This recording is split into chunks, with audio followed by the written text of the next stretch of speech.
जय श्री कृष्ण। धनु राशि की मैं बात कर रहा हूँ और धनु राशि वालों को तो विशेष ध्यान रखना है। गुरु का इतने अच्छे रिजल्ट आपको कभी नहीं मिल सकते जो इन दिनों में मिलने वाले हैं।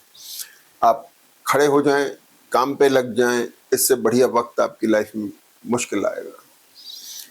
चंद्रमा के संचार की बात करें तो चंद्रमा वृषभ, मिथुन, कर्क और सिंह राशि में चलेंगे। अप्स एंड डाउन्स आ रहे हैं इस वीक में, लेकिन मोटे तौर पे राशि बहुत इंपॉर्टेंट है। शनि की दृष्टि, गुरु की दृष्टि, केतु भाग्य भाव से बैठकर देख रहे हैं। बहुत अच्छी पोजीशन है, बड़ी स्ट्रेंथ है इस राशि में और इस लग्न के अंदर। आपको इंपॉर्टेंस मिल रही है, मान सम्मान बढ़ रहा है। कार्य प्रणाली के अंदर आप जो कुछ कर रहे हैं उसमें थोड़े बहुत चेंजेस तो आ सकते हैं, लेकिन कुल मिलाकर के जनपति स्ट्रांग मोड में है। प्रयास भी आप कर रहे हैं, लेकिन थोड़े बहुत ऊपर नीचे आ सकता है। मैं आपको बताता हूँ कब कब क्या क्या पोजीशन बनती लग रही है। चंद्रमा सबसे पहले यहाँ चल रहे हैं वृषभ राशि में, छठे स्थान में चंद्रमा। कोई बहुत ज्यादा ऐसा नहीं कि आपको बहुत नुकसान देने वाले हैं, लेकिन हाँ, निर्णय लेने में थोड़ा ध्यान रखना है अपने को।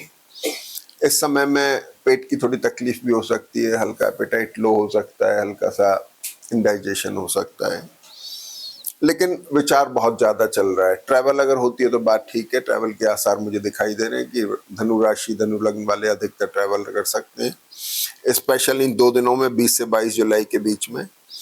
और शुक्र के साथ में बैठ के एक अच्छा कॉम्बिनेशन छठे भाव में आने से थोड़ा सा कमजोर हो गया। अगला चंद्रमा का ट्रांजिट आता है मिथुन राशि में, बहुत इंपॉर्टेंट है। अब 7th लॉर्ड जो हो गया गुरु के साथ में, अपने मान सम्मान की, अपने प्रतिष्ठा की चिंता कि भाई मैं कैसा नहीं हो कि मेरे इस काम से मेरी प्रतिष्ठा पे फर्क आ जाए। 7th हाउस में जाके मैरिटल और बिजनेस रिलेशनशिप को कंसर्न दे रहा है, डेवलपमेंट की तरफ जा रहा है, लेकिन एस्टैब्लिश कर रहा है। तो चंद्रमा मिथुन राशि में आपके लिए सबसे कारगर हैं।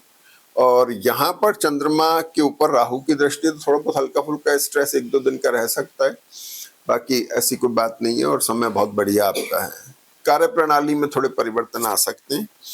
मिथुन के चंद्रमा में एक बड़ी खास बात है, बड़े ध्यान से सुनने की बात है।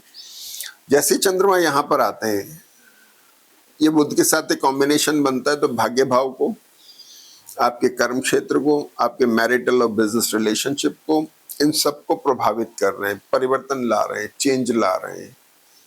ठीक है ना। बिजनेस में वेंडर, अपने वेंडर्स बदल रहे हैं आपके, जिनके साथ में एसोसिएशन है उनमें फर्क आ रहा है। मैरिटल रिलेशनशिप में थोड़े से चेंजेस आ रहे हैं। भाग्य में परिवर्तन, मतलब भाग्य अच्छा जा रहा है। खास तौर पे प्रोफेशनल पार्ट के ऊपर चेंजेस आ रहे हैं। प्रोफेशनल पार्ट पर एक रीडिफाइनमेंट, एक चेंज चाह रहे हैं। प्रोफेशनल प्रोफाइल चेंज हो रही है विद इन द ऑर्गेनाइजेशन और आउट ऑफ द ऑर्गेनाइजेशन, कुछ भी हो सकता है, बट नॉट बैड, खराब नहीं है, क्योंकि जन्मपत्री किसी हाल में खराब मोड में नहीं है।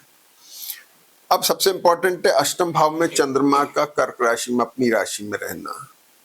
प्रोफेशनल अभी भी चल रहा है, यानी इस वीक में आपके प्रोफेशनल प्रोफाइल को लेकर के बड़े कंसर्न और चेंजेस आ रहे हैं। भाग्य में भी परिवर्तन, लेकिन ये अष्टम में चंद्रमा जाके एक तरफ तो हेल्थ को लेके अपने लीवर और किडनीज पे इफेक्ट डालता है, तो थोड़ा सा एपेटाइट का ध्यान रखें। खाने पीने में, जैसे मैं बताया मैंने 1-2 वीडियोज में, कि थोड़ा नींबू पानी का प्रयोग करें। एसिडिटी बहुत ज़्यादा बढ़ सकती है, उसका ध्यान रखें, डाइजेशन ठीक हो जाएगा।